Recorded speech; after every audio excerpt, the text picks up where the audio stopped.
Is it better? Yes, so much better. Okay, sorry about that. Yeah. Does Paris have a like thriving animation um, community, or are you one of the? Yeah. Oh, it's massive in Paris. We have the support of a lot of public fundings, and so there's a massive community in France for animation. There's also many schools, animation schools. So there's a big system of support for artists here. Oh, So there's a lot of studios. Yes, there's many studios, and yeah, so it's great, especially for short films, because short films they rely a lot on public fundings here in France anyway. But there's many ways to do films, so we're really lucky in France. Yeah. so were you able to publicly raise money like through grants, or did you have to go at? That's it. Oh, Yeah, that's it.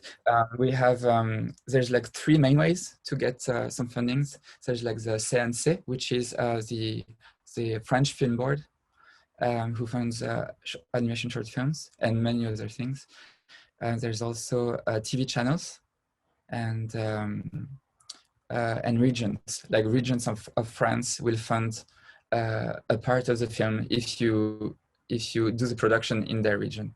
mm-hmm. And so we got the three of them. It's quite important to have the three of them to be able to pay your crew. Mm-hmm. Otherwise, it can be a bit tight. Yeah. So in terms of like the drawings and animation, how many people were actually working on the animation aspect of it? We were about like maybe five or six, depending on at which point. But for about a year, I went to Valence, which is in the south of France, to do the whole animation of the film, and we were about five doing the animation. Yeah. And, so it was a small crew. Yeah. And the transition from the black and white simple drawings to the more elaborate, like how did you see that in your mind? Did you know which ones were, how you were going to go from each? How did you plan that out? Yeah, kind of. I wanted, like, when Ren, the main character, when she's in this kind of like meditation state where everything is a bit trippy, I had like a color scheme for that. And also there was parts where it was more like real life kind of normal stuff, and I had like some kind of like idea how to make that. But I knew I wanted it to feel quite like on white background. I really like when you can see how animation is made. I like when you see the paper of animation. I like when you see like mistakes, and when you like I left a lot of indications of how the film was made, and that was really important to me to feel like it was not finished. To see the construction lines and stuff like that. Mm-hmm. And so a lot of the characters are like on white background, and I just wanted to add indications of like where we were, but not to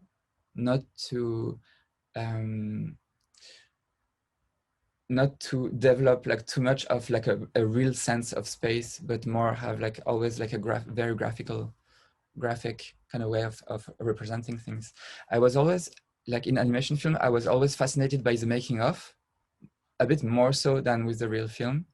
And it felt like when I saw the animators like testing their animation on paper, like for example on Japanese animation or American animation, it felt like that the magic was stronger when they were just testing things, when there was like still loads of mistakes, and I wanted to keep some of that for the film. Mm-hmm.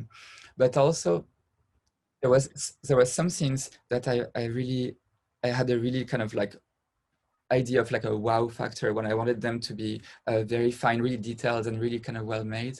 And so there's only like maybe 5 or 6 shots in the whole film where I wanted to spend some time with like lighting and make some like beautiful painting. But I like that it changes, because I like that this changes because when, in my opinion, when a film is a bit too in one style, we forget about the drawings and we only focus on the story. And I wanted things to stay, so that the drawings would always be new and fresh, so that we'd keep looking at the drawings and not get lost in the narration. Mm-hmm. So that's why it changes all the time. That's so interesting.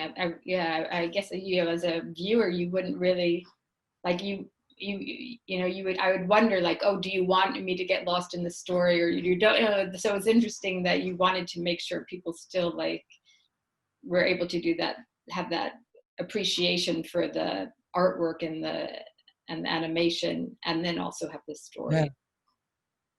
That's it. Because I think that's where the real magic happens. I think it's because we make drawings that come to life, and I'm really fascinated by that. And that, in some way, for me, is nearly like enough to be to witness as like a movement. And so I wanted it to be like mostly this way, but I also really like the idea of like developing a character and showing some characters like a mind process and stuff. So we had the two of it together. Mm-hmm. But in order to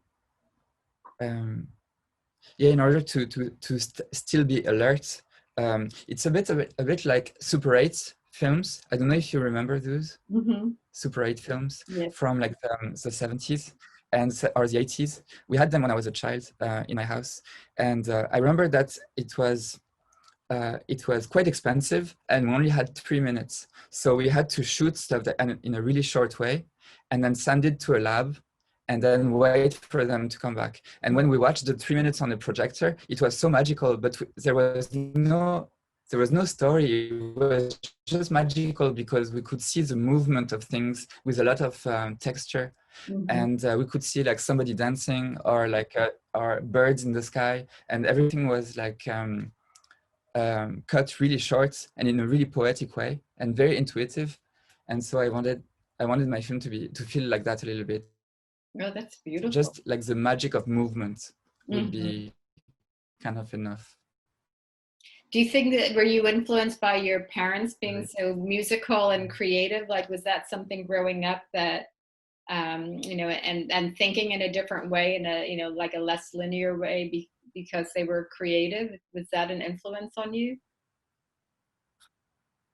I think so. Yeah, I think very much. Yeah. Because they kept talking about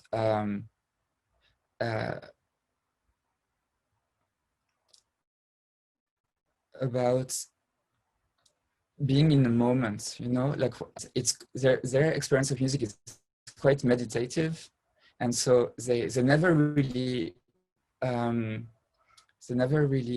pushed me in storytelling, but they more pushed me into just the experience of movement and of sound. At moment, and the listening experience of music and stuff. And so that influenced me a lot. Yeah. And my dad is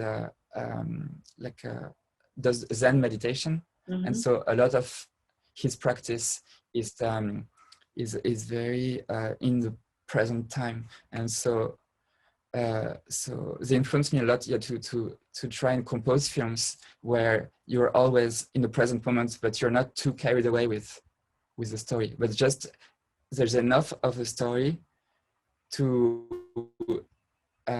understand what's going on, but there's still moments that don't have to mean anything really. That just carry you through the film somehow. I don't know if that makes sense. Yes, no, it makes perfect sense. I have to ask you, like, is there a baby? Like, do you have a baby? Like, was the baby was such a great. The influence of the baby in the film? No. Yeah, no, I don't have a baby. No. My brother has a baby, but no. No, aside with like real life things like her sister and her baby and her house and stuff like that, where it felt like it was like responsibilities that she was kind of running away from. So the baby and her sister are kind of there for as a reminder that there's like a real life that she needs to get back to or something like this. the baby was just so expressive and in the little movements that it had. I thought that it really was very endearing. Yeah, I love them. Yeah. Mm. So are you working on a new project now? Great. Yeah. It's a Brecht Evans who designed that. Yeah. It's my film. So Genius LOCI. It got an award in American festival called Glass in California. And it got 2 awards. It got like the FXX award, I think, and that means that that FX commissioned a short film from me for their program called Cake, I think. And so I need to make. Yeah, it's great. It's really cool. So I've been in touch with FX, with the person who's responsible for the program, called I don't want to say wrongly his last name, but he's called John Agbaj. And he talked to me about making a very short film, about 3 minutes, 4 minutes long, for their program. Oh.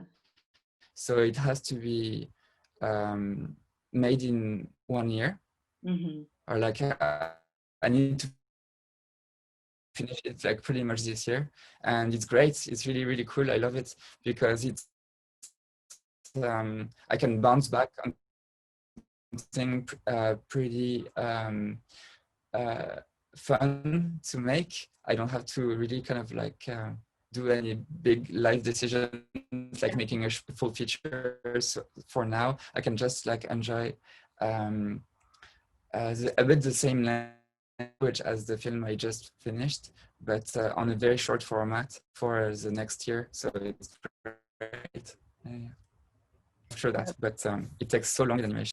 Yeah, I know. It's just like I'm sure it's just such a different. Am I off again? I can hear you. Yeah, no, animation it takes okay, great. long.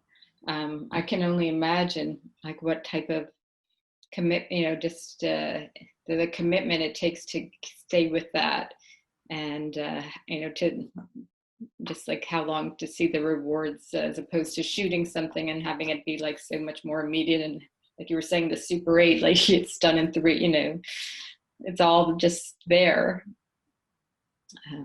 With film, with animation, yeah, different. Yeah. And it feels like with I don't know, with just the COVID and everything that's going on, it's really hard to happen. And so it feels a bit hard for like animation features to write something and to expect the world to be exactly in the same picture. So for now, if I can keep working on short films until, I don't know, we have like a clear view of what's gonna happen, it's better. Yeah, who knows when that's gonna be. Well, thank you so much for your time. I really enjoyed talking to you and learning more about your film, and good luck with it. It's really a beautiful, beautiful film. And thank you for submitting. Thank you so much. Thank you so much for and this opportunity. It was really a pleasure to talk to you about this. And I'm sorry about the cutting up of the that's okay. I think we got plenty. We just want to stuff. But thank you so much for your question. Thank you. Good luck, and we look forward to showing your film.